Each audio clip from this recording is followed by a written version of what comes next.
आज हम लोग जो है सेमीकंडक्टर का 8वां लेक्चर है, 8th लेक्चर, जिसमें आज हम लोग नया किस्म का डायोड पढ़ेंगे जिसका नाम है टनल डायोड।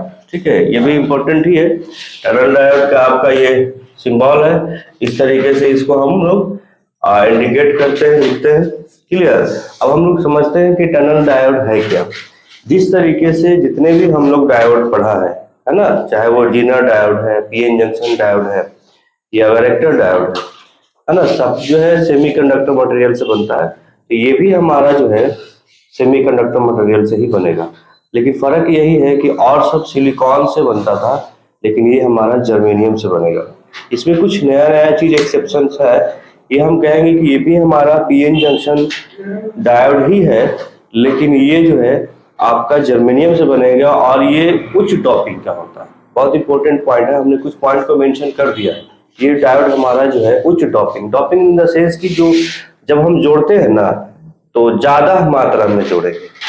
एक होता है निम्न डोपिंग, तो हमारा जीनर डायोड भी उच्च डोपिंग का होता है। हम उस वक्त शायद नहीं बताए होंगे, तो जीनर डायोड में देखिएगा वो भी हमारा उच्च डोपिंग का होता है, और जो है ये भी हमारा जो है उच्च डोपिंग का है। इसमें चालकता भी हमारा क्या होता है, ज्यादा होता है। देखिए यहाँ पे देखिएगा, और नॉर्मल डायोड से, तो हम लोग नॉर्मल पीएन जंक्शन डायोड वगैरह पढ़ाया है, उससे 100 गुना ज्यादा डोपिंग होता है। बात समझ आ गया।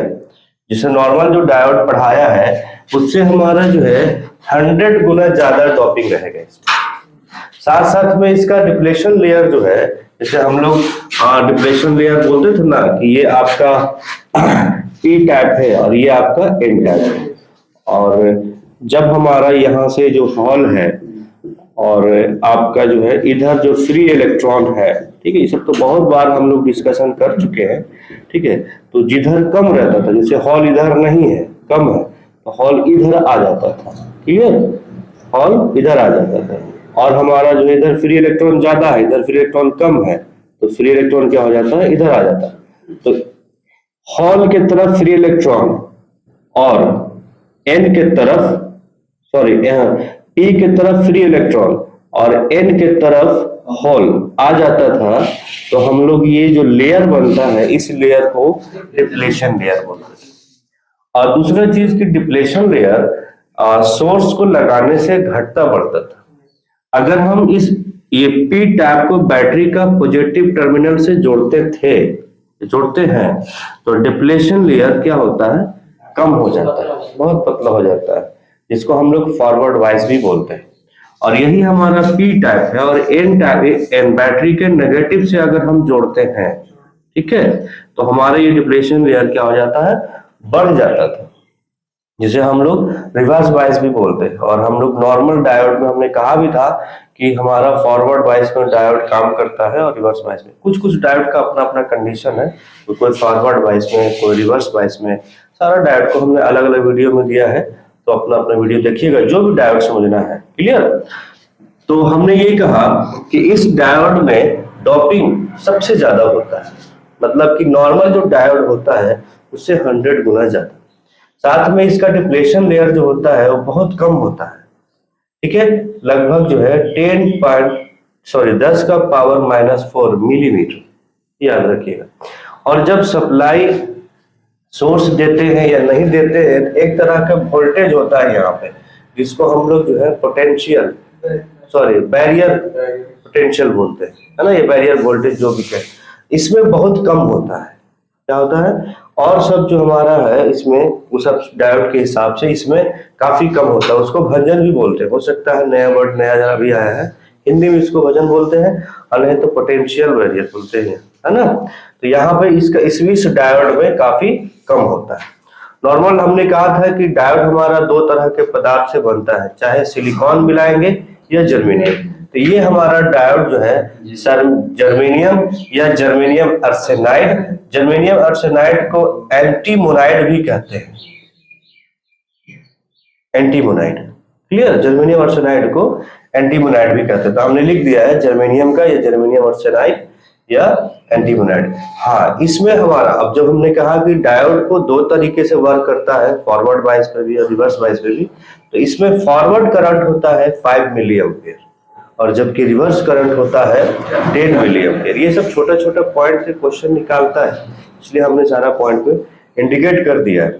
हाँ, इसमें जो है नॉर्मल, क्योंकि ये फॉरवर्ड वाइज पे ही काम करता है, तो धारा हमारा जो होता है ना, इसमें लगभग 1 मिली एम्पियर होता है, उच्च धारा। जब ये देखा जाए कि इसमें मैक्सिमम धारा कितना पार होगा इस डायोड में, तो 1 मिली एम्पियर पार है ना, या 1 मिली एम्पियर बोला जाएगा। कुछ धारा कितना होगा, क्योंकि हर डायोड का अलग अलग वोल्टेज होता है, अलग अलग करंट होता है। तो इस डायोड के लिए मैक्सिमम धारा 1 मिली एम्पियर और वोल्टेज हमारा जो है 65। अब रही बात कि इस डायोड का हम लोग प्रयोग कहाँ करेंगे, तो एम्पलीफायर में करेंगे, एम्पलीफायर या ऑसिलेटर में। क्लियर, या हम कंपोनेंट के रूप में। हालांकि एम्पलीफायर हमारा जो है ट्रांजिस्टर करता है, डायोड तो हमारा रेक्टिफाई करता है, लेकिन हम उसमें यूज कर सकते हैं इस डायोड को। ये हमारा जो है टनल डायोड हो गया। ठीक है, इसके अलावा हम कुछ और पॉइंट आज ही के इसी वीडियो में इंडिकेट करते हैं, देते हैं। फिलहाल इसको हम इरेज करके चलिए, तो इसमें क्या है कि हम लोग जो है इतने तरह के डायोड पढ़ा है ना। अब डायोड के अंदर में कुछ और अलग अलग तरह के करंट होगा, है ना। जैसे एग्जांपल में किसी भी चीज का, अगर मशीन को ही लेके चलते हैं, तो मशीन चलने का वक्त उसका लोड अलग होता है, स्टार्टिंग में लोड अलग होता है ना। जैसे बाइक में, बाइक जब चालू करिएगा ना, तो बाइक को एक जगह से दूसरी जगह थोड़ा सा जाने में उसको ज्यादा फोर्स या बल चाहिए। जब चलने लगता है ना, तो उसको दिक्कत नहीं होता। उसी तरीके से हम ये समझें कि डायोड जब हमारा वर्क करता है, जब हम सोर्स से जोड़ते हैं, तो उसमें कई तरह के करंट या कई फॉर्म में करंट जो है बनता है या होता है, पूछा जा सकता है, इसलिए इम्पोर्टेंट भी है। इसलिए हमने ये इसके बाद वाला जो टॉपिक है, डायोड का पैरामीटर, डायोड के टर्म में ही उसके अंदर में जो जो करंट है ना।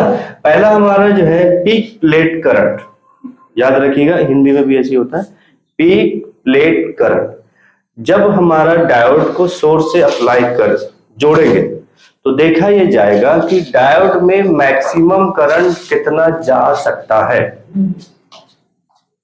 जैसे अगर एग्जांपल लेते हैं कि कोई बंदा को नॉर्मल मिलता है खाना, तो 4 रोटी या 5 रोटी का, उसका जो फिक्स है, वो 6 रोटी नहीं खा सकता है, 7 रोटी भी खा सकता है। तो आदमी कह सकता है ना, ज्यादा से ज्यादा कितना खा सकते हैं। तो उसी तरीके से ये हम कह सकते हैं कि डायोड में ज्यादा से ज्यादा या अधिक से अधिक कितना करंट जा सकता है, उस करंट को हम लोग जो है पीक प्लेट करंट बोलते हैं। क्लियर हो गया।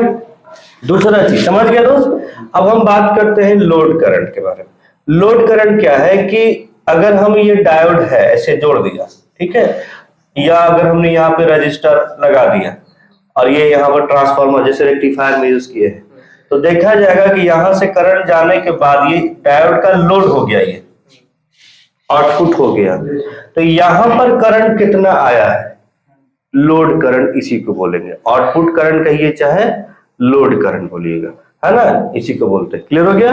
मैक्सिमम करंट कितना जा सकता है, आउटपुट में कितना करंट मिला है।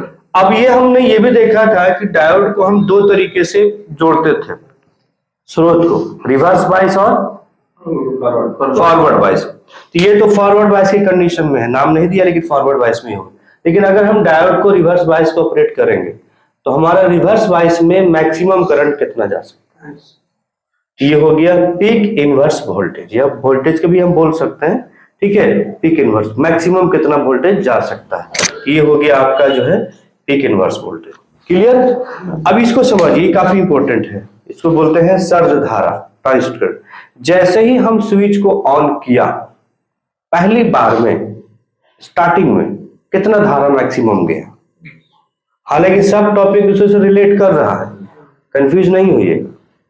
ये क्या था हमारा, मैक्सिमम कितना जा सकता है, आगे जाएगा कि पीछे जाएगा उससे मतलब नहीं है, कितना मैक्सिमम जा सकता है। लोड करो, आउटपुट में कितना होगा, रिवर्स में कितना मैक्सिमम वोल्टेज होगा, रिवर्स वोल्टेज कह सकते हैं। और ये सर्ज धारा जैसे ही हमने स्विच को ऑन किया, कहीं भी कंपोनेंट यूज करेंगे, तो पहला करंट मैक्सिमम कितना होगा, उसको हम लोग जो है सर्ज धारा बोलते हैं। ये चारों हमारा जो है पैरामीटर है। इसके अलावा और भी होता है, लेकिन ये इंपॉर्टेंट है, क्वेश्चन हमने इससे देखा है, आप लोग इसको याद रखिएगा, है ना। कई बार लैंग्वेज बना करके आपको दिखा देगा। ठीक है, तो ये हमारा जो है डायोड का प्रकार का, डायोड के बारे में सारा चीज हुआ, 8 तक गया है। अब हम अगला जो हमारा लेक्चर होगा वो सेमीकंडक्टर होगा।